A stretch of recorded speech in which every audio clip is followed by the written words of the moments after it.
Hey everybody, it's Jason Blaha here. Once again, it is time for my client Demi's vlog, and we're going to continue to get him stronger, get him ready for a powerlifting meet coming up here in a few months. We started off max effort with a bench press. He got a small PR there, which is what we're shooting for. Then of course I have him do floor presses. So a lot of what I'm doing with Demi is his triceps are definitely a weak link. They limit his upper body strength, weakest muscle in his bench. So we're putting a lot of work on triceps. Also using a bit of floor press here because I like it for that purpose, plus it's easier on people's shoulders.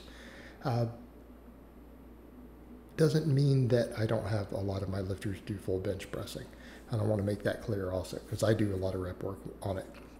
But for a lot of my conjugate guys, if I'm worried about overall shoulder health and things, and I'm only worried about certain parts of the bench, their speed bench is enough to handle that. So it really depends on where their weak links are. And in some cases, I'll have lifters with really weak triceps, even do a closed grip bench in that slot, right there where I had him doing the floor press, right?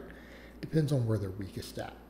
Barbell rows, another supplemental lift I'm having him do. He was getting some inflammation and things from chin-ups. I'm like, well, we don't have to do chin-ups. We can do rows. We can do them all 4 days. Again, the same thing. We've just got to get his upper body thicker. And because of the nature of barbell rows, they're a great exercise to achieve that, just to put overall size on someone. Because, again, they work so many muscles of the upper body. They help with a lot of isometric strength in the lower body, and there is some small contribution there to things like the erectors, a bit to things like hamstring isometric strength and so on.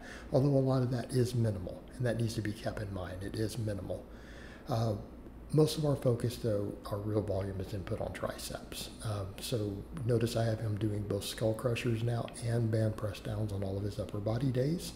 And again, the idea, I'm working the triceps from multiple angles. We're hitting a variety of rep ranges on them because we're doing, again, the heavier work than we're doing the floor presses. We then do a single joint movement with the skull crusher, and then we do band work. Okay, we do band work to help build tendons, blood flow, and again, work them from a variety of angles and rep ranges, mainly because they are lacking so much for him right now. They really are holding him back. So we need to thicken them up. And again, it's just sometimes the nature of longer arm lifters. Max effort, a lower day, we did a conventional deadlift. That was 240 kilograms, a bit cleaner than last time he pulled it. So again, moving forward there, deadlift being his best lift, although he did finally hit a 4-plate squat here just a couple weeks ago. So we've reached that point, although we are dealing with some adductor strain. This week he noticed it on his leg presses. We're noticing on the box squat. So we do need to be, so it is something that we're going to have to pay attention to over the next week. We need to make sure that it heals up. It just seems to be inflamed. But again, we put a lot of use on it. And keeping in mind, overuse is almost always our concern. And I don't really have him doing an excessive amount of volume by anyone's definition. But again, this also goes to show that volumes have to be watched closely, and it varies from lifter to lifter.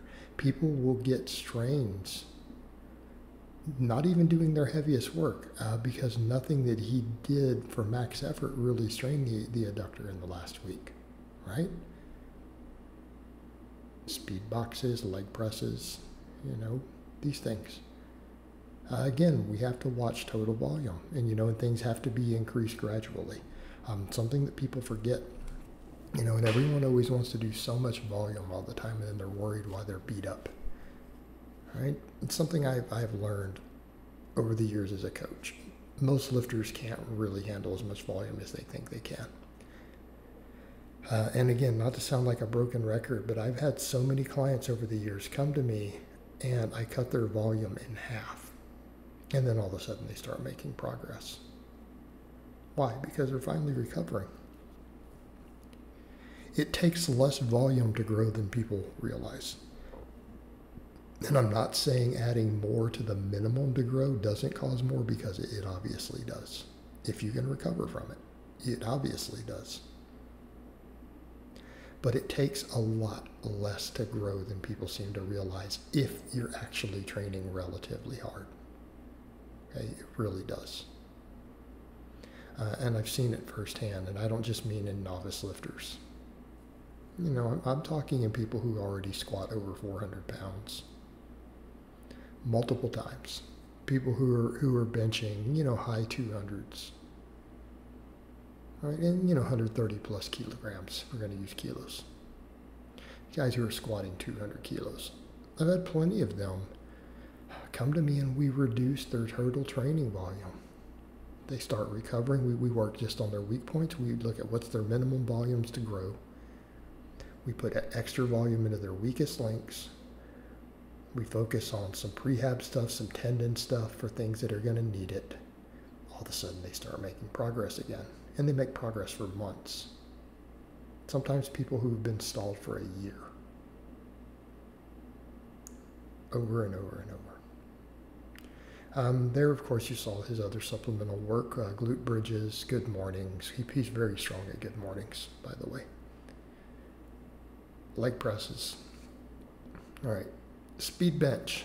We decided, again, this was kind of hurting his shoulders a little when he does them touch and go. So I'm going to take him over to pausing next week. We discussed it.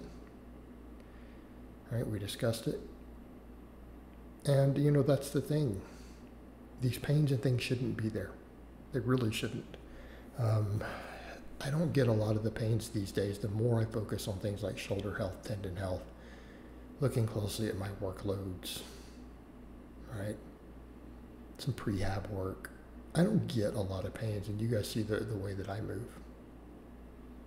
Right, the weights that I move, the workloads that I'm moving.